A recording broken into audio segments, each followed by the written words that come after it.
सुधागड तालुक्यातील जांभूळपाडा येथील प्राथमिक आरोग्य केंद्राची वीज अचानक गेल्यानं मोबाईलच्या टॉर्चवर एका महिलेची प्रसूती करण्याची वेळ डॉक्टरांवर आली। वैद्यकीय पथकानं कौशल्यपणाला लावून महिलेची यशस्वी प्रसूती केली। आई आणि बाळ सुखरूप आहेत।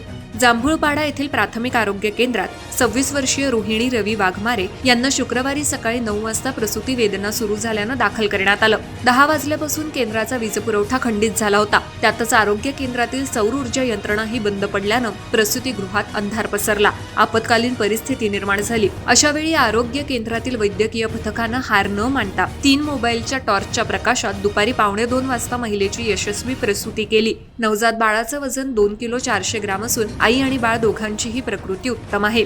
ही यशस्वी प्रसूती वैद्यकीय अधिकारी डॉक्टर अंकिता म्हात्रे, डॉक्टर तुषार म्हेत्रे, आरोग्य सहाय्यक सविता रणखांबे, समुदाय आरोग्य अधिकारी सूरज कडू, आरोग्य सेविका अनुष्का थाले, आशा सेविका ज्योत्स्ना शिंदे आणि स्त्री परिचारिका कल्पना महाजन यांच्या समन्वयातून पार पडली। प्रतिकूल परिस्थितीतही त्यांनी केलेल्या या कामगिरीमुळे त्यांचं कौतुक होतंय। दरम्यान प्राथमिक आरोग्य केंद्रासारख्या अत्यावश्यक सेवांमध्ये अखंडित वीज पुरवठा आणि कार्यक्षम बॅकअप व्यवस्था असणं अपेक्षित असताना डॉक्टरांना मोबाईलच्या टॉर्चच्या प्रकाशात प्रसूती करावी लागणं ही गंभीर बाब मानली जातेय।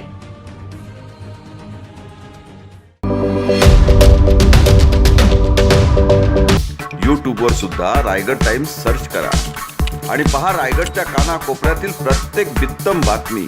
आणि हो, लगेच सबस्क्राइब बटनवर क्लिक करायला विसरू नका।